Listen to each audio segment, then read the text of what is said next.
Айылга барсам кадимкидей энергиям түшүп кетет. Азыр ойлосом мен атамдын кызы болгон экенмин да. Сырттан таблетка бул бир гана билим. Эле байкем болгон.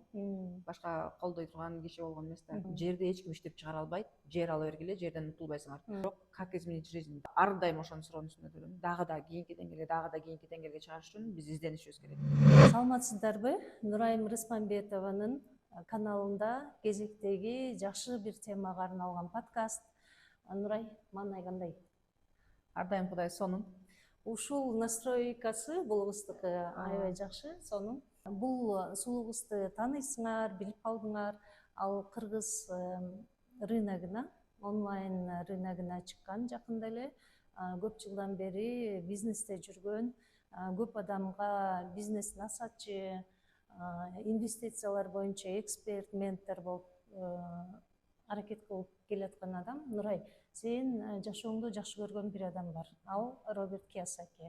Өзүңдүн эфирлериңде, контентте көп жолу айтасың, экөөбүз за кулисами тоже маектешип жүрдүк. Менин биринчи жолу өспүрүм кыздын мээсине күчтүү таасир эткен ошол адам болчу депчи. Роберт Кийосаки дүйнө жүзүндө аябай көп адамга акчага карата мамилени өзгөрткөн адам. Сен ушул кыргыз рыногуна инвестор катары, бизнес насатчы катары чыгып атасың. Кыргыздын кайсы акчага карата мамилесине таасир эткен келет? Саламатсызбы Шайстеже, саламатсыздарбы урматтуу менин катталуучуларым. Мен азыр Шайстеже айткан убак 2005-жылы болчу. Мен 3-чү курсунда бир башым таза убакта окуган экенмин да. Ошондо башымдын ичимдеги түшүнүктөрдү алмаштырып койгон болчу. Роберт Кийосакинин китеби аябай жашоомо чоң таасирин берген. Дагы деле ошонун принциптери менен жашоомду алып барамын. Ошол жерде акчанын кайсыл тараптан келе турган түрлөрүн ачыктана көрсөтүп берген. Жана кайсыл тарапка биз акчаны коротсок, жумшасак, биз ийгиликке бат жетебиз деген түшүнүктү мага даана такман түшүндүрүп берген болчу. Ошондо алган билим менен дагы деле азыр убакта акчаларымды бөлүштүрүп келемин. Азыр ошо мен угуп аткан элиме, журтума да ошол алган билимимден айта турган кеп кеңешим ушул: биз акчаны көбүнчөсүн мындай анализдебей коротобуз да. Анализдебей, анан бир келечекке узак кадам таштабай коротобуз да. Биз азыркы күн менен көбүрөөк жашайбыз да. Ошондуктан бир максат коюп, биз билебиз, что баягы убакыт өтүп атат, акчанын инфляциясы өтөт, бирок баягы биздин билимсиздигибизден улам бизди жашоо аяп койбойт да. Акчаны бүгүн туура жакка вложение кылышты бүгүн ойлонушубуз керек да. Чтобы эртең биз эркин жашаш үчүн, акча жөнүндө ашыкча ойлобош үчүн. Азыр биз ошолорду бир өзүбүзгө бир көндүм адат катары кабыл алышыбыз керек да. Өзүбүзгө сиңирип алышыбыз керек, что акчаны биз ысырапкорчулук кылбастан, ойлонбой короткондон алыс болушубуз керек дагы. Туура максат коюп, туура жакка акчаны бөлүштүрүшүбүз керек. Кийосакиден алган бир нерсе мага мындай таасир эткен нерсе бар. Бул акча агымын башкаруу. Анан сен азыр чоң бир финансылык чекитке жеткен адам катары айтсаң, инвестор да, Нурайым инвестор, Нурайым доллардык миллионер, акча агымы кандай башкарылат? Мисалы үчүн эң жөнөкөй мисал да, ар бирибиздин жашообузда бар поступление, вот акча келип түштү. Неважно каяктан келди, кайсы жумуш боюнча келди, сага кандай доход келип түштү. Ал кантип бөлүшүлөт? Мен ар дайым эле айтып келем, акчанын бардык адам таба алат. Бардык адам таба алат, бирок ошол акчаны сактап калуу жана туура жакка жумшоо, анан аны көбөйтүү бардыгынын колунан келе бербей турган нерсе да. Ага бир аз билим алыш керек деп айтат элем. Ошол келген акчаны баягы жашоо муктаждыктары бар да, жашоо муктаждыктарын жапкандан кийин баягы максаттуу колдонуп, эгер карыз болсо биринчи кезекте карызды жапканга аракет кылыш керек. Себеби карыз болгон жерде мындай минус состоянияда болобуз да. Ошондуктан биринчи карызды жабып туруп, анан максатты так коюп туруп, ошол максатка туура бизге акча алып келе турган, акчабызды көбөйтүрө турган жактарга колдонгонго аракет кылам ар дайым. Акчаны ошентип башкарасың. Хорошо. Дагы бир мындай көп аял затын ошол нерсе мынтип кызыктырып, кайра бир ачуулантып, триггерин мындай кытыгылап дегендейчи болот да. Азыркы биздин жашообузда, коомдо дейинчи, коомдо бир мындай акыл үйрөтүүлөр көбөйүп кетти да. Сен жашооңдун нормасын көтөрүш үчүн дейт, сен мындай жаңы кийинки финансылык тепкичке өтүш үчүн барып туруп ойлонбой, баасын суммасын карабай туруп кымбат бир нерсе алып көр. Болду, унчукпай неме ичиңен өзүңдү жемелебей, ошол боюнча кет. Сенин нормаңды ошол нерсе көтөрөт дейт. Инвестор катары мен чыныгы жашоодогу реалдуу акчаны башкарып аткан чоң агымды башкарасың, я это знаю. Ошол адам катары сенин пикириңди билгим келет. Өзүңүз билгендей мен практикмин го. Жашоодо практикмен, акчаны оңду солду эч качан коротпоймун. Пайда алып келет бей турган нерселерге колдонбоймун. Ар дайым мындай туура багыттаган аракет кыламын. Мага кубанч алып келбеген нерселерди, мага пайда алып келбеген нерселерге мен акчамды коротпойм. Убактымды да коротпойм, акчамды да коротпойм. Ар дайым максаттуу, менин көздөгөн максатыма пайдасы тие турган гана нерселерге коротомун. Анда мындай суроо берейин. Нурайдын нормасын эмне көтөрөт? Участка алуу, квартира алуу. Ошондой нерселер гана көтөрөт го дейм Нурайдын нормасын. Сонун. Дагы бир суроо. Сен өзүңдү ошол жөнөкөй дүкөн ачып, ошону иштетүүдөн баштап, ушул деңгээлге чейин көтөрүп келатасың. Жалгыз эмессиң, жолдошуң менен. Анан ошо үй бүлөлүк бизнесте негизи аялы менен күйөөсү чогуу иштөө канчалык ыңгайлуу, анан кайсы жерлерде мындай бириңди бириң көргүң келбей калат? Азыркы заманда баягы соода кылгандар да көп эле кездешет да, ушундай күйөөсү менен аялы чогуу иштеген. Бир четинен баардык нерсенин эки тарабы бар да. Баардык нерсенин эки тарабы бар. Бир четинен бул баардык экөөбүздүн аракетибиз бир жака жумшала турган болсо, анда ал жерде сөзсүз түрдө береке болот, Командалык жумуш. Бири-бирибизди түшүнөбүз, сөзү жок түшүнөбүз. Анан баягы кээде аял эркек мамилесин ала турган болсок, кээде хочется да, что ал жолдошуң өзүнчө жумуш кылып, сен өзүнчө жумуш кылып иштегенди кээде ар ким өзүнүн арабасына өзү тартса деппи? Бирок эгер көздөгөн максат бир боло турган болсо, бир тарапка экөөбүз тең бир тарапка гана карап бет ала турган болсок, анда бул аябай жакшы. Жакшы. Дагы бир суроо, Нурай. 4 баланын энесисиң. Анан ушул өзүн нолдон курап, мындай бирде эки кылып чогултуп жүрүп, доллардык миллионго чыккан эне, инвестор эне, балдарына азыртадан кайсы финансылык адаттарды калыптандырып атат?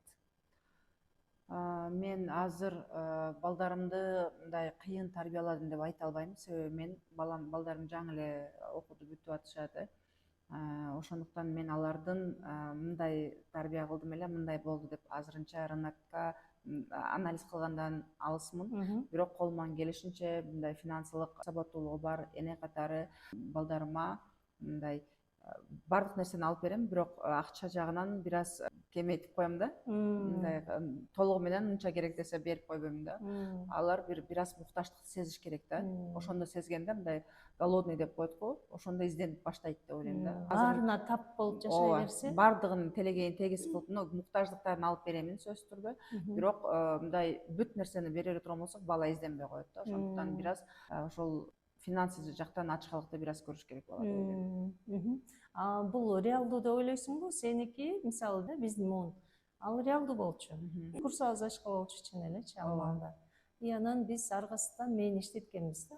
Азыркы балконский балдар да ошол сен даже мындай убактылуу бербей, бир аз искусственно кемитип атпайсыңбы? Ошол таасир этет деп ойлойсуңбу? Биз үчүбүздө бар болгон билимди гана беребиз да балдарга.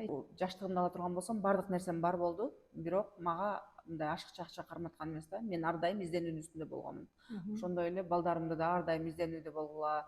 Мен силерге кийим сатып бере алам, машина сатып бере алам, мындай окуу, билим сатып бере алам, бирок башыңардын ичине билим киргизип бере албайм дейм да. Алар өздөрү издениш керек, ичинен өздөрү ошол нерсеге мындай ошол нерсе керек экенин ичинен сезиш керек да. Өсүш керек, өсүш керек. Ата энени карап эле отура берген болбойт да. Дагы бир сенин сырыңды уккум келип атат да. Кайсы финансылык адаттар Нурайымды доллардык миллионго жеткирди? Четко билүү, канча кирешем бар, анын канчасына мен расход кылсам болот. Жашоомду башында алгачкы финанс эркиндигине чыкканга чейин жакшы эле контролдогом. Мисалы канча жыл? Бир 10 жылдай башында нолдон баштап бир определенный капитал чогултканга чейин бир 10 жыл убакыт кетти. Сени финансылык могу айтып атпайсыңбы, кирешемден чыгашам ашпашы керек болчу деп, Ооба. Ошо кирешең чыгашаңдан бир нече мындай кескин өсүп кеткен абал кайсы чечимиңден улам жаралды? Мен дайыма айтып жүрөм го, баягы чоң эненин колунда өстүм депчи. Ал кишилер, эски кишилер билесиздер да, мындай ысырапкерчиликке, сарамжалдуулукка үйрөткөн, ысырапкерчиликти жок кыла турган мүнөздөргө үйрөткөн. Мен ошол турмуш куруп баштагандан баштап эле мындай дайыма результатка иштегенге аракет кылат элем. Кирген кирешемин ар дайым чыгып атканын, чыгашанын эсептеп турам да. Ошого гана жараша жашайт элем башында. Кескин өскөн малың эмнеден болду? Кескин өскөн мал бир стабильно бир 10 жылдай жашадым. Анан өзүмө суроо берип баштадым. Иштебей эле акча түшсө болот. Кантип эле мен иштебей эле акча табам деген ойлор келип баштагандан кийин анан уже изденип баштадым. 2021-жылы биринчи офисибизди арендага бергенде ошол жерде кескин жакшы акча болду. Ошондо финанс эркиндигине чыктым да. Ушул волнада бир эки вариантты алалы да. Бир адам айына 200 000 сом табып атат азыркы Бишкекте. Бишкектин акыбалында. Бирок 70 000 сомго жашайт. Калганын өзүнүн келечегине арнап атат да. Экинчи адам айына 1 миллион табып атат. Анан ал адам кээде 1,5 миллионго жашап коет, кээде 500 000ге жашайт.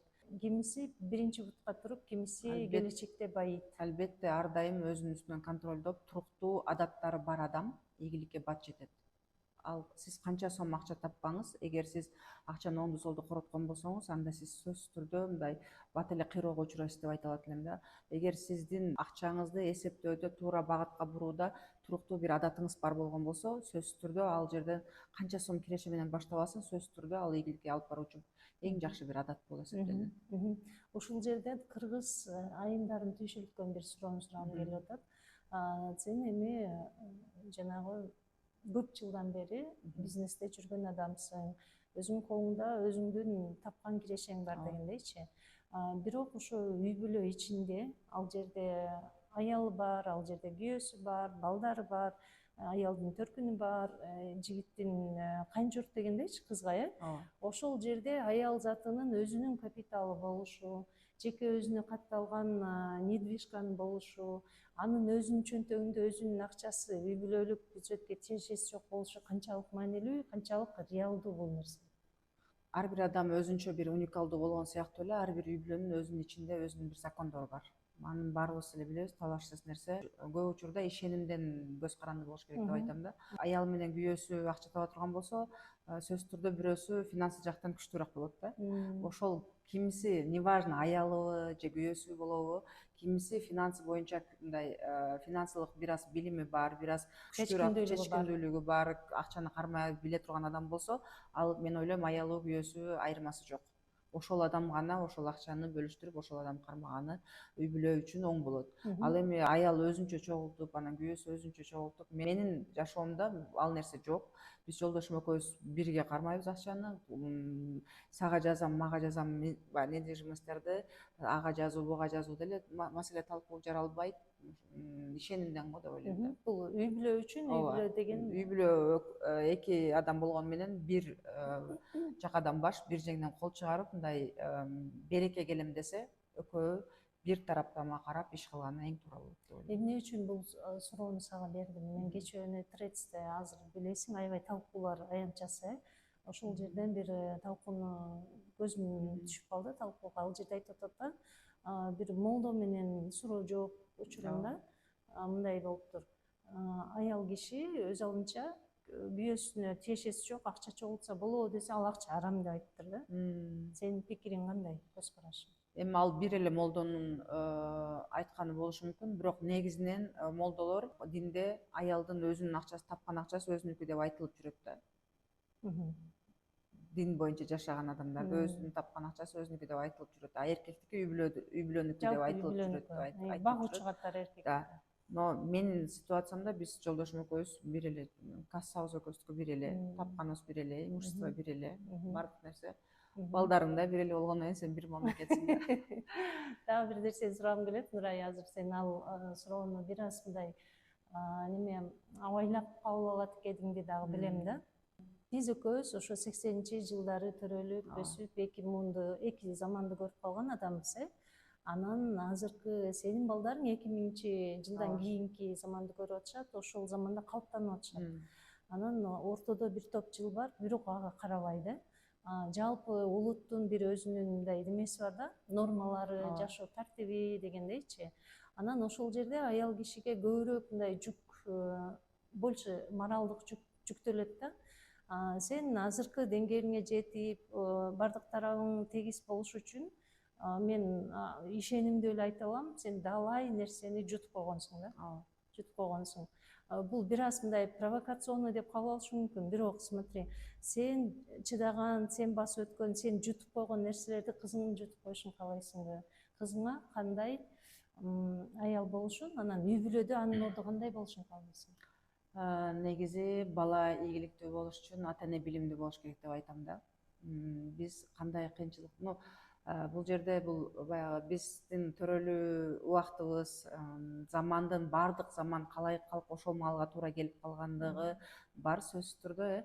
Азыр замандын талабына ылайык биз билим алып, балдарды туура жакка направление берип, туура билим берип, туура мотивация берип, туура жолго салып турган болсок, мен ойлойм биз адашпайбыз. Жана сөзсүз түрдө алардын бактысын, алардын көрө турган жакшы күндөрүн сөзсүз түрдө Кудайга тапшырабыз.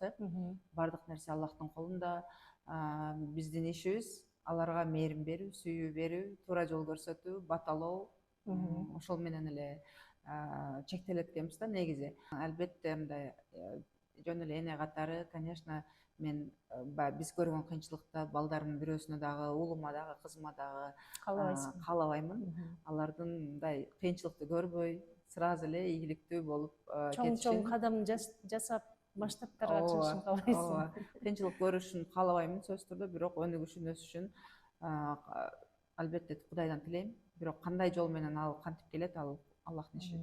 Үй бүлө жөнүндө сөз болуп атат. Дагы бир нерсени, мындай бир көп нерсени көрүп, тажрыйба алып калган адам катары жаш үй бүлөлөргө сенин таасириң болот деп ойлоп атам да. Мындай жаш үй бүлө бар. Алар аябай мындай аракет кылып, эмгектенип, өзүнүн багайын мындай бутка тургузайын деп жүрөт да, аялы да, күйөөсү дагы. Өздөрүнүн биринчи запростору жабыла элек, үй жай кылыша элек, машина же болбосо бир кичинекей акча булагын уюштуруша элек, иштей турганчы. Бирок ошондо жанагы жакындарга, өзгөчө жигиттин эне атасына, жигиттин бир туугандарына, эгер уулусу болсо кичүүлөрүнө жардам берүү деген маселе кайра чыга берет да ошол жердечи. Особенно бизде кыргыздарда ошондой көп болот. Көбүнчөсүн ушул тема. Ошол моментте көп үй бүлө кыйрап калат да. Ушул тема көп учурда мындай көп талкууга алат элдин арасында. Мисалы, Москвага барып, Россияга барып иштеп, айлык акчасын салат. Анан айылдагылар балам иштеп берип атат деп, алар кенен кесир жашашат. Ал баланын жаштыгы өтөт, өмүрү өтөт, ден соолугу кетет, келиндики дагы. Келиндики дагы. Ал ортодо балдар пайда болот, балдар бул жакта калат, ал жака кетет, ортодо кыйналышат. Анан бир убакта келгенде же үй жок, же жаштык жок, же убакыт жок болуп калган учурларды жашоодо көп эле көрүп атабыз да. Бирок ошол азыр айтып кеттим го, бала ийгиликтүү болуш үчүн ата эне билимдүү болуш керек. Баланы туура жакка направление бериш керек. Ошол бала менен кыз үйлөнүп, жаштыгынын барында, ден соолугунун барында, өзүнүн келечегине бир стабилдүү бир муктаждыктарын жаап, үй алып, машина алып, пассивный доходдорду кылып, эгер түбөрдө бутуна тура турган болсо, алар сөзсүз түрдө, мен ишенимдүү айта алам, сөзсүз түрдө ал ошол эле ата энесине, ошол эле бир туугандарына, жакындарына сөзсүз түрдө өзүнүн жардамын берет. Бирок ошол өзү түбөрдө турмайынча, урматтуу ата энелер, жаштарды кыйнабаңыздар деп айтмакмын да. Ушул фразаны угайын деп Нурай сүйлөп атат.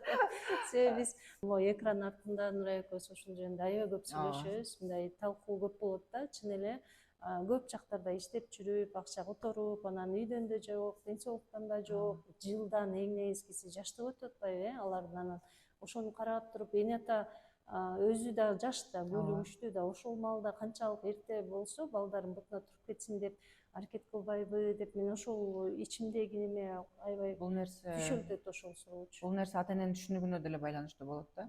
Балам бутуна туруп кетсин, чын дилинен ошол келини менен баланын мындай бактылуу өмүр сүрүп, бактылуу болуп, ийгиликтүү болуп кетишин каалаган ата эне аларга тоскоол болбойт. Наоборот, кеп кеңешин айтып, батасын берип, ошолорду дубалап турат деп ойлойм да. Көпчүлүк ата эне андай эмес да. Кээ бир ата энелер бар, что мага бер, мага деп кайрылып өзүнө тартып турган ата энелер бар. И балдардын мындай фокусун да бурат, ортодо уруш талаш жаңжал чыгып кетиши мүмкүн. Ал сөзсүз түрдө уруштары балдарына тиет, неберелерине. Ошондуктан үй бүлө бекем болуш үчүн биз ата энелер жаштарды колдоп турушубуз керек. Туура жагынан колдош керек. Туура жагынан. Хорошо, рахмат. Нурайым, дагы бир суроону бергим келип турат сага. Сенде онлайн бизнеске, онлайн рынокко келгенге чейин бардыгы жетиштүү болду. Үй бүлө жактан балдар Кудайга шүгүр чоңойду, жолдошуң иштеп атат, сен иштеп атасың, бизнесиң, эне атаң башка. Мындай айтканда, мындай жана жашоо балансын жакшы көрөсүңбү, дөңгөлөк жегенде. Ошондо бардыгына мындай нормальный баа койгонго боло турган точкада тургансың. Сени эмне нерсе онлайнга жетелеп чыкты? Ошол жака чыкканга эмне триггер түрткү болду сага? Биринчиден менин жашоому кескин түрдө өзгөрткөнгө бул бир тараптуу эле баягы кара жумуш деп эле айтам го, баягы мээнет аракет кылып. Экинчи тарабы сөзсүз түрдө менин билим. Көп жылдан бери токтотпой ар кандай курстарды окуп, ар кандай билимдерди алып, өзүмө жаккан, өзүмө керектүү кайсыл жерден аксап аткан болсом ошол тараптан билим алып жүрдүм. Онлайнга чыккандын себеби ошол мен жеткен деңгээлге башка адамдарды да жеткизсем деген ниетим, каалоом болду. Ушунча жылдан бери топтогон билимдеримди эл менен бөлүшөйүн деген эле ниетте чыктым да. Ушул жерден акча иштеп алайын деген акча иштөө максатында болгон эмес. Бирок ар бир нерсенин өзүнүн баалуулугу болуш керек, бекерде болбош керек ал нерсечи. Себеби мен канча акча короттум ал билимдерди алгангачы. Чындыгында жашоону өзгөртүрөм, өнүгөм, өсөм, башкача жашайм, мен дагы финанс эркиндине чыгам деген адам төлөгөнгө даяр. Мени өстүргөн точкага башкаларды дагы өстүргүм келет деп атпайсыңбы? Ал эмне үчүн сен үчүн баалуу? Эгер мен өзүмдүн жеке башыма ойлой турган адам болгонумда, бирөө жөнүндө ойлогон эмесмин да. Бул, наверное, жүрөгүмдүн түбүндө жаткан патриоттуулук сезими деп ойлойм да. Патриоттуулук сен үчүн эмне? Өзүңө каалаганды, жакшылыкты башкаларга дагы каалоо. Өзүңдөгү жакшылыкты башкалар менен да бөлүшүү. Патриоттуулук мен үчүн айтып бере албай турган нерсе го дейм. Мындай мен үчүн тоолор, Кыргызстан, патриоттуулук менин ата журтум, каяктан келе жатканым, тарыхым да, и каяка бара жатканым. Кийинки сенин улануң. Жакшы. Өзүңдү аябай улут деп күйгөн адам катары сүрөттөйсүң дайыма, жөн эле сүрөттөө эмес, чын эле ошондой иштерди кыласың. Анан бир нерсени билгим келип турат. Кыргызды жалпы массаны алганда, кыргызды эмне адаттар байытпай жадылыкка жетелеп атат? Биринчиден элге көзүнө көрүнүү деп ойлойм. Калп эле бай көрүнүү же бар көрүнүү. Тигиден мен кем калбайын деген ичиндеги куру намыстык. Куру намыс, да. Куру намыстык. Ушудан кем калбасам экен, ушундай көрүнсөм экен деген, мындай өзүнүн абалынан бийик абал көрүнүү бизди мындай байкатпастан аңгатып аткан көрүнүштөрдүн бири. Сөзсүз түрдө бул биринчиси, экинчиси биздин ушул финансы жактан билимибиздин жетишпей жатканы болуп атат деп ойлойм. Жана убактыбызды туура колдонбой жатабыз деп ойлойм. Фокусубузду туура колдонбой жатабыз деп ойлойм. Фокусубуздун бардыгы сабактарда да айтам, тойлордо, шернелерде бир мактануу десе, бир ашка барабызбы деп, курсактын камынан чыга албай жүргөндөйбүз да, сырттан карагандачы, сырттан караганда. Ичтен караганда эми өзүбүзчө бапыр шапыр болуп, бактылуу болуп шернелерде жүргөндөйбүз, ичтен караганда. Но сырттан караганда башка мамлекеттер өнүп өсүп кетип аткандай, биз ошондой немеде калып калаткандайбыз да. Биз ошондо убакытты туура пайдаланбай атабыз деп атасың. Анан ошол эле нерсе барып тиги той топурга өзгөчө мындай маани берип, өтө эле мындай жок салтты чыгара бергендиктен деп атпайсыңбы? Естественно, акчабыз да кетип атат да, бюджет чыгым көп болуп атат. Бирок сен ошону эмне нерсе менен алмаштырат элең да? Кандай чакырык кылат элең? Мисалы үчүн, жанагы боштук болбойт. Бул табияттын закону да. Боштук турса, ошол жерге бир нерсе барып орнойт да. Анан демек жанагындай убакытты текке кетирбегиле деп атпайсыңбы? Той топурду азайтсак болот, өзүбүздү мындай бир 500 кишиге эмес 50 кишинин батасын алсак болот дегендей айтып атасың да. Анын ордун эмне менен толтуруу керек деп ойлойсуң? Мисалы баарыбыз эле айылдан келгенбизго, мен айылга барып калганда көрөм да, что көп адамдар бүгүн баланчанын 40 түгүнчөнүн жылдыгы деп ошол күн ошол менен кечке чейин өтөт. Эртеси күн андай нерсе түгөнбөйт да, күндө ошондой нерсе мындай именно Качан иштейбиз деп ойлойсуң да, ооба. Ошентип эле өмүр өтүп кетаткандай сезилет да мага. Айылга барсамчы анан койдой эле жүрөгүм сыгылып, кайра келе берем да, унчукпай кайра бияктан. Шаар сенин энергияңды жакшыраак ойготуп аткан да. Ооба, айылга барсам кадимкидей энергиям түшүп кетет. Дагы Бул жерде бизде өндүрүш аз болуп атат деп ойлоп атам да. Даярын алып келип эле көпчүлүк адамдар саткан менен алек болуп атабыз, бирок бизде алып сатуу менен алек болуп атабыз. Өндүрүш аз болуп атат. Жөнөкөй нерселерди өндүрүп чыгаруу аз болуп атат деп ойлойм да. Фокусубузду ошол жака бере албай жатабыз. Ошол убакытты тек каяка кетирсе болот деп атпайсызбы? Ошолорду өндүрүүгө, керек эмес соцсеттерге убакытты көп бөлүп атабыз, бирөөнүн жашоонун аңдып көп убакыт коротуп атабыз. Өзүбүз жөнүндө эмес, баягы ичибизге көңүлбөстөн эле сырт менен алек болуп атабыз да. Өзүң менен өзүң иштөө жакшы жыйынтыктарга жетелейт. Азыр өзүң айтып кеткендей, алаксытпай, бир туура максаттарда кармайт. Эмне ички иштөө, ич менен иштөө. Кайсы адат ал? Фокусту бурбай бир тараптан алып кетүү, ички сержаны. Сөзсүз түрдө мен азыр ойлосом, мен атамдын кызы болгон экенмин да. Атам ар дайым результатка карайт болчу да. Ошол мен результатка карагандыгыман мындай чыгып бараткан жеримен кайра кирип кеткенге, мындай жолдон чыгып баратканда кайра өзүңдү кайтарып кое аласың. Кайтарып койгонго, мындай результатты ойлогондо бардык жерден чогулуп келип, жыйналып келип, түз жолго түшкөнгө аракет кыласың да. Бир жолу мага мынтип айткансың да. Сингапурда апам менен чай ичип отуруп, болду апа, мен мындан ары кара жумуш кылбайм, кофе ичип отуруп иштейм дедим дегенсиң. Ал нерсени биз ушул жылдын апрель айында сүйлөшкөнбүз. Азыр эми Кудайга шүгүр, августтун башында отурабыз да. Ошол нерсе ишке аштыбы? Кофе ичип отуруп акча таап атасыңбы? Күндө кофейнядамын, күндө консультациялардамын, күндө сабактардамын кофейняда. Өзүм сабак өтүп атам, сабак алып атам, встречалардамын, ар кандай встречаларда болуп атам. Күнүгө кур эмес. Ошол ниетим азыркы күндө толугу менен ишке ашты деп айта алам. Азаматсың. Эми ошол абалдан азыр менде бир суроо жаралып атат да. Сен ошентип онлайн менен иштөө, инфо маалыматтык бизнесте иштөө деген тармакка апрелде келдиң. 3 айдын ичинде ички кухнядан эмнелер сени аябай кубандырды, таң калтырды? Эмне нерсе мындай мурун билбеген эмне адаттар же бир иштер сенин көңүлүңдү калтырды? Кофе ичип отуруп акча табам деген сөз, бул деген оңой эле табам деген сөз болчу да. Оюңда, картинаңда ушундай болчу. Оңой эле акча табам деп ойлочу элем. Менин бирок ошончо жылдык бизнесте менин өзүмдүн опытым бар, басып өткөн жолум бар, навыктарым бар. Азыр ойлосом, мага бизнес кылган как рыба в воде. Балык сууда сүзгөндөй жеңил болгон экен да. Себеби ошол нерсе менен жашайт экен элем да мен. Бул таптакыр башка чөйрө, башка адамдар, башка кухнясы башка. Кээде ойлоп кетип атам, бул мен үчүн эместей болуп ойлонуп кетип атам да. Мындай болот го, жашоодо эмне үчүн 95 жана 5 деген бөлүү бар, негизи Кудай бизге бирдей эле шарт түзүп атпайбы? Аман эсен ойгондук, демек ар бирибизде ошол күнүбүз бар, 24 саатыбыз бар. Анан эмне үчүн 95-ке 5, эмне үчүн элдин баары эле каалаганын кыла бербейт, максатына жете бербейт деп ойлоносуң да. Көбүрөөк мындай сырттан үмүт издөө, сырттан колдоо издөө, өзүнө өзү ичинен опора боло албай, Кудайга толук ишене албай, ушундай көп экен да. Мен байкаганымда, мен да адамдар менен иштейм го.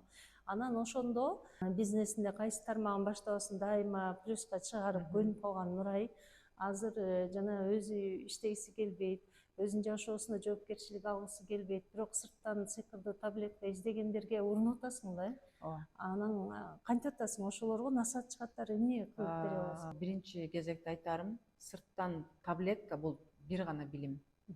Сырттагы сыйкырдуу таблетка бир гана билим. Эгер билимди биз ичкерге киргизе алаткан болсок, калган сыйкырдын баардыгы ичте экенин биз билебиз дагы. Ошол нерсени ойготуп, ошол өзүбүз менен өзүбүз ички дүйнөбүз менен жашаганда биз анан чоң результаттарга чыгып, чоң бир жашообузда квантовый скачок жасаганды өзүбүз ичибизден сезип, туюп, билип, ошону ишке ашырып баштайбыз. Сырттагы алар издеп аткан нерсе бул билим. Билим. Эми мындай бар да, билим деген бир нерсе ал, билим алуу жөндөм өзүнчө нерсе, себеби ортодо аракет кылуу, анан чыныгы жыйынтыкка чыгуу ал таптакыр башка нерсе. Экөөнү кантип кошо аласың? Өзүң коштуң, башкаларга кандай жол көрсөтө аласың ушул жердечи? Себеби мен байкаганым, билим алып, билимдин кубалап эле жүргөн киши бар да, аябай көп. Бирок ортосундагы жанагы аракети, жоопкерчилиги дегенди жасабай эле тушкап жүргөндөр. Экөөбүз биринчи алгач продюсер болуп иштедиңиз менен экөөбүз, эксперт продюсер болуп иштедик. Экөөбүз группалашып болуп бир направлениеде окудук. Экөөбүзгө тең ошол нерсе керек болду. Экөөбүз тең байкадык, баамдадык. Бул нерсе аябай күчтүү инструмент экенин байкадык. Адамдын ичинде канчалык опыт бар, менде өзүмдүн жашоомдо канчалык опыт бар. Бирок биздин ичибизди уйгу салып, бир деңгээлге чыгара алды ошол билимчи. Экөөбүз тең сездик, башкасын билбейм, экөөбүз сездик ошол нерсени. И ошол нерсе канчалык деңгээлде бизди титирете кое алат, бизди ойгото кое алат, кантип мустак суу менен бизди мустак суу сергитип коет, куюп туруп, ушундай ойгото коет да биздичи, көзүбүздү ачыпчы. Ошол нерсени, ошол алган билимдеримди элдерге берип, азыр практикаларда колдонуп атам да. Канчалык алар дагы сергий түштү, канчалык өзү ачыла түштү, практиканы да көрүп атам. Жана азыркы башталып аткан билимдин эң негизги тарабы ушул билимди берем деп ойлоп атам. Баягы оптогон оптума, буга чейинки билимдериме бул жагын жаап кетти десем болот да. Именно могул эксперт катары башка адамдын ички дүйнөсүн эсептешип, ички дүйнөсүн ойгото алуу тарабынан потенциалын ойготуп, потенциалына жараша, ар бир адамдын индивидуалдуулугуна жараша өзүнө стратегия түзүп берүүгө аябай чоң инструмент болот. Жакшы, эми ушул суроодон улам негизги теманы козгоп кетели. Сен азыр ошо инвестордун ой жүгүртүүсү, мышление инвестора деп ушундай бир жакшы инфо продукт менен чыгып атасың. Ал кимдер үчүн? Азыр рынокто байкап атабын. Мага келген консультацияга келгендердин көпчүлүгү киреше табышат. Бирок мындай көзгө көрүнө турган, колго уруна турган, мындай топтогон байлыгы жок болуп атат да. Акчасы бар, акча потогу бар. Ошолорду туура жолго салуу, кайсыл рыноктун кайсыл тарабынан недвижимость кылыш керек. Мен өзүм недвижимость менен иштеген айым катары баардыгын эле мындай инвестициянын түрү көп. Мен өзүм кайсыл жака инвестиция кылдым, билимге, анан недвижимостька. Кайсы жакта жакшы тажрыйбаң бар? Билимге, анан недвижимостька. Ошол экөөнү эле кайра берем. Мен түшүнбөгөн криптовалюта барбы, акция барбы, облигация барбы, аларды атап коем, бирок ал жакта сунуш бербейт элем. Ошондо дагы бир аз ушул темага токтоло кетели. Бул эмне болот? Бул жеке бир коштоо болобу, бир сабактар болобу? Ооба. Жеке жолугуп сабак болобу же сен онлайнда өтөсүңбү? Бир аз маалымат бере кетсең, балким ушул подкастты көрүп отурган адам өзүнүн жанагы 2 сомун 5 сом кылып, 500 000 сомун миллион кылып, миллион сомун кайсы бир жакшы деңгээлге өстүргүсү келип турат да азырчы. Мен азыркы ушул жашоомдо ар кандай адамдар менен сүйлөшүп атам. Жана сөзсүз түрдө мындай чоң компаниялардын директорлору менен, миллиондор тапкан адамдар менен, чоң иштерди алып барган ишкерлер менен жана жөнөкөй калк менен сүйлөшүп атам. Алар менен сүйлөшүп атканда мага мындай рентген болуп эле көзүмө көрүнөт да, эмнеден кетип атканычы. Баардык нерсе биздин ой жүгүртүүбүздөн башталат. Баардык нерсе биздин ой жүгүртүүбүздөн, анан биздин жашоодо колдонуп аткан адаттарыбыздан, привычкаларыбыздан биздин келечегибиз түзүлөт да. Ошол нерселер жөнүндө айтамын. Сабактар онлайн түрүндө болот. Анан жана VIP группалар болот. Ал жакта жумасына бир жолдан жолугуп офлайн разборлорду жасап, өзүнө жекеме жеке коштоо болот жеке экен ал коштоо болот жагы, дагы, өзүнүн жумушуна жараша стратегия түзүлөт. Жакшы. И мен сага дагы бир суроо бергим келип турат. Бизнестеги Нурай. И анан ошо насаатчы Нурай. Кайсы образ больше жагып, сага кайсынысы көбүрөөк мындай ичиңде отту ойготуп атат? Бизнестеги Нурай, мен билген Нурай. Онлайн сабак өткөн Нурай, наставник Нурай бул жаңы Нурай да. Эми менин жумушум, азыркы кездеги менин жоопкерчиликти алган жумушум ушул жакты көтөрүү. Жаңы Нурайды чоңойтуу. Жаңы Нурайды чоңойтуу. Өстүрүү. Бул жак уже мындай көп нерсени көрүп койдум да, бул жактачы түрүн көрүп койдум. Бул жакта эми өзүмдү таптап, окуучуларым менен кошо өзүм дагы наставник болгонду үйрөнүп, жаңы жолду аттанып аткан учурум. Ошондо коучинг сага эмне жардам берди? Жана жаңы Нурайды өстүрүүдө? Максаттарымды четко көрсөтүп бере алды.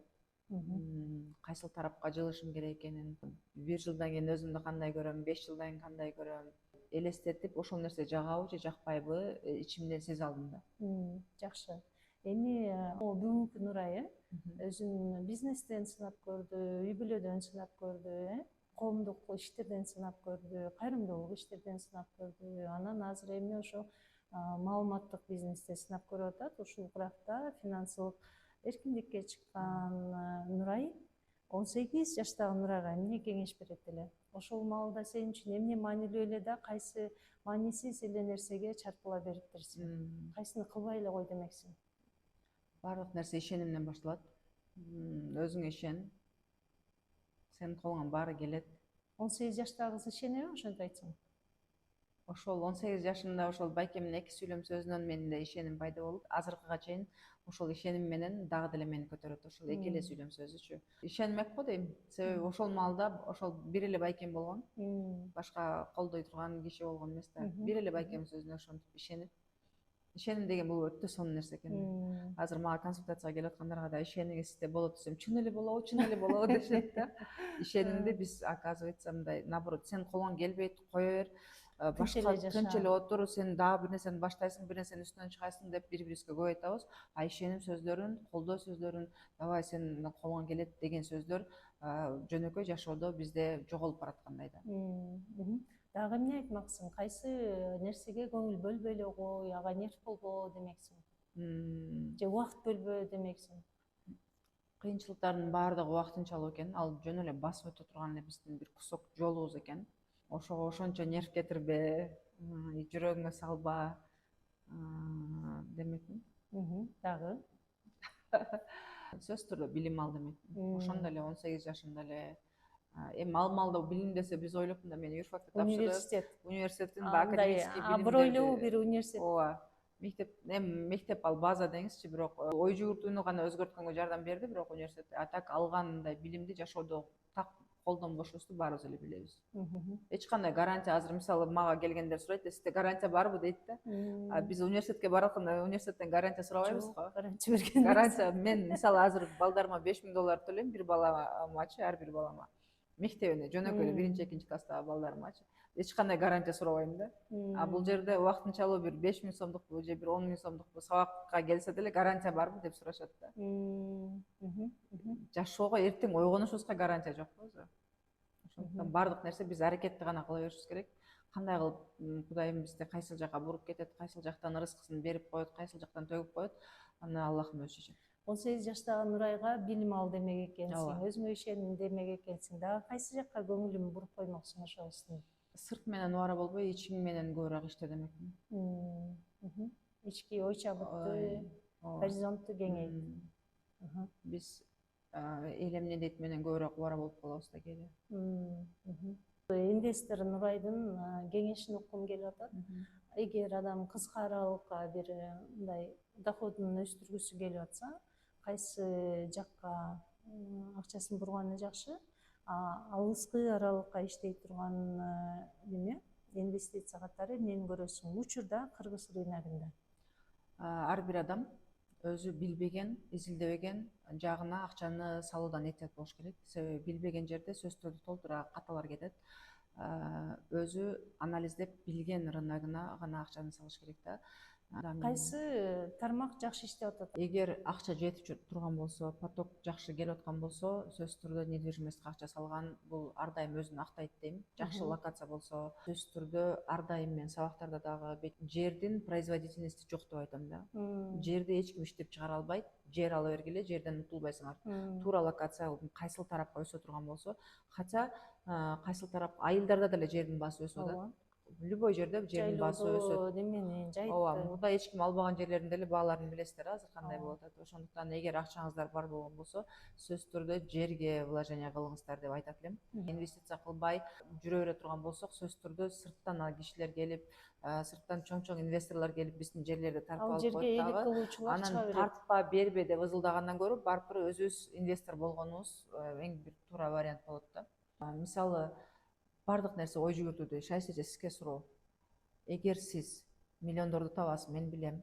Менин эле миллиондорум айтып, сиздикин да айтып коеюн да. Миллиондорду табасыз, билем. Эгер сиз миллиардердей ой жүгүртүп алган болсоңуз, кандай жашоодо жашамаксыз? Кудай берген бир немем бар да, өнөр бар, Ооба. Өнөр бар. Сен айткандай жана айтып атпайсыңбы, бир байкемдин мен сага ишенем деген сөзү катуу таасир эткен депчи. Менин жашоомдо ошондой болуп келатат да. Мен ошо кимдер менен иштейм, кимдердин менин полеме келет, ошолорго бир мындай неме болуп берет экенмин да. Кийинки өсүүсүн көрүүчү точка катары болуп берет экен. Мен ошол өзүмдүн ошол адатыма, балким миссия дейбизби, уже кабыл алып көнүп калдым. Демек мен немем жашоого келгендеги жолум ушул окшойт депчи. Андыктан азыркы ахыбал менен миллиарддагы шайыстан абалы деле окшош эле болмок. Бирок бар кайсы бир учурлардын өзгөртүү киргизүүчү моменттери. Бирок жанагы чет өлкөгө чуркап кетип, анан ошол жака немени акчаны ошол жака салып деген вариантым жок мендечи. Биз бул бактылуу калкпыз. Мен бир-эки уйгур менен сүйлөшүп калган жайым бар да, казакстандык уйгур мененчи. Анан ошол жерде алардын калкынын саны көп да бизденчи. Көпчүлүгүбүздөн көп алар. Анан ошо бир алакандай жерин бир жалбырактууң жок болгон үчүн кор болуп жүрөбүз деген сөздү уккам да мен бир жолчу, ошол фразаны уккам. Анан биз отуруп алып эле четинен кыйын боло беребиз, элибизде жерибизде отуруп алыпчы. Бирок биздин ушул жерибиз бар экенине расмий түрдө ошол улуттук огондо кабыл алынган мамлекет экендигибиз уже аябай чоң баалуулук бул нерсечи.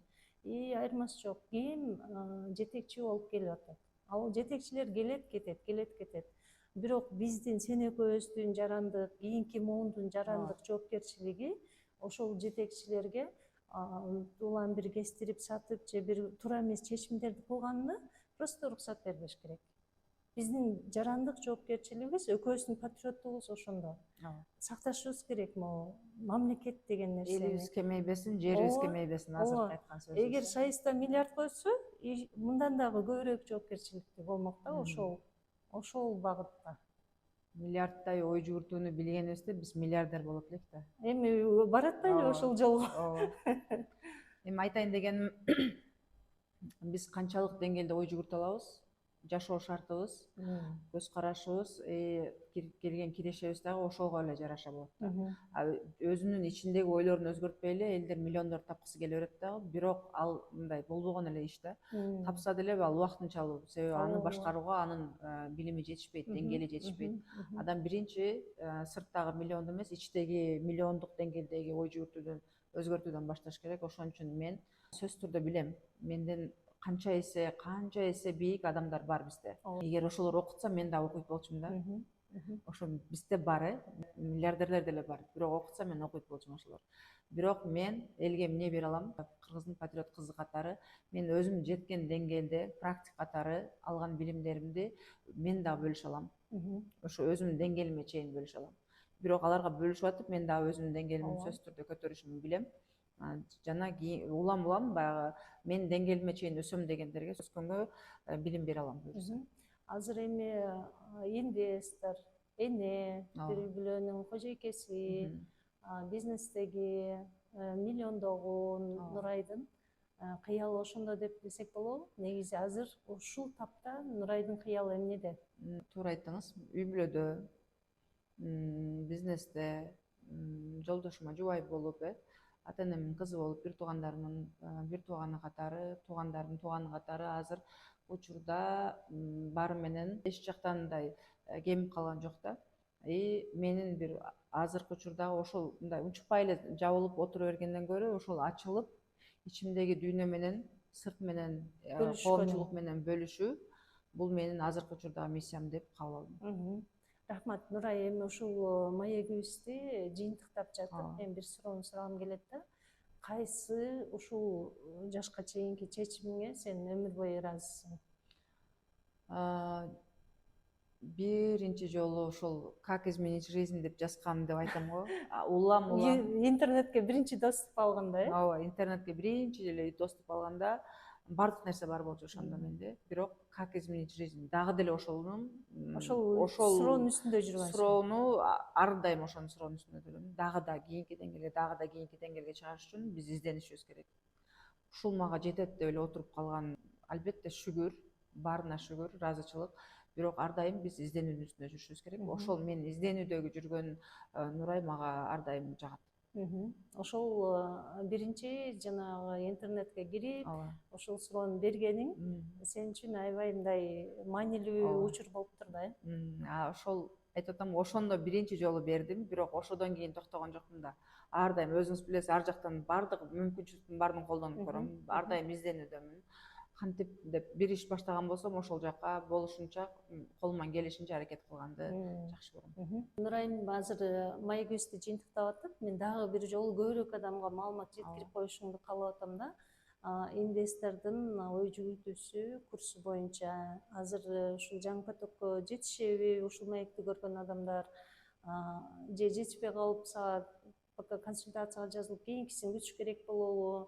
Маалымат берип койсоң, анан жалаң эле бишкектиктер үчүнбү, Кыргызстан үчүнбү же чет өлкөдөн да катыша алабы биздин мекемештер? Азыр мага консультацияга келген адамдардын көпчүлүгү чет өлкөлүктөр болуп атат. Англиядан, Америкадан, Кореядан жазгандар, Дубайдан жазгандар, Москвадан жазгандар көп болуп, ошолор менен онлайн консультация кылып атабыз. Шаардыктар деле бар, айылдан чалгандар деле бар. Ошондуктан онлайн бизге аябай ыңгайлуу. Эгер келем дей турган болсо, офлайнга убакыт буюрса бөлүп консультация бергенге даярмын. Жана сабак боюнча азыр биз уже биринчи потокту старт алдык. Катышам дегендер болсо, анда кийинки потокко даярданыш керек болуп калат да. Себеби бул мындай катардагы курс эмес. Мен билем, бул катардагы курс эмес. Угуп коюп эле жашоосун өзгөртүп кете турган, тапшырмаларды аткарбай эле жөн эле алып, жана мен ушул окуудан өттүм деп кагазды текчее коюп коет. Ошондой курс эмес, бул практикалык курс. Сөз түрдө бул мен бере турган билим бир тараптан болсо, аны алып сиңирип жашоосуна колдоно турган экинчи тарап. Анан экөөбүз бириккенде гана анан квантовый скачок болот да. Ар бир мага келген ар бир изденүүчүнүн, ар бир инвестордун бир точкадан экинчи точкага чыгышына мен аябай кызыктармын да. Биз болгон аракетти кылабыз, жыйынтыгы Аллахтан. Жакшы фраза менен маегибизди жыйынтыктап атабыз. Аракети бизден, жыйынтыгы берери Кудайдан болсун. Бул сулуубузду унутпагыла, бул сулуубузга катталбагыла. YouTube'да, Instagram'да аккаунттары бар. Анан азыр мына Нурайым деп экөөбүз маектешип атабыз. Эстеп калышыңарды каалайм булубузду, себеби мен ишенем чоң точкага өсөт экениңе, ошондой эле жанагы куру сөз эмес, сен чын эле ишеним менен жашаган адам экениңди да билем. Ийгилик ишиңе. Рахмат. Анан дагы чоң бир точкаларга өскөндө дагы ушул жерде отуруп алып туруп, ошол деңгээлдеги Нурайым, ошол деңгээлдеги Шайиста болуп маектешели. Рахмат, айтканыңыз келсин. Сизге да ишиңизге ийгилик. Рахмат.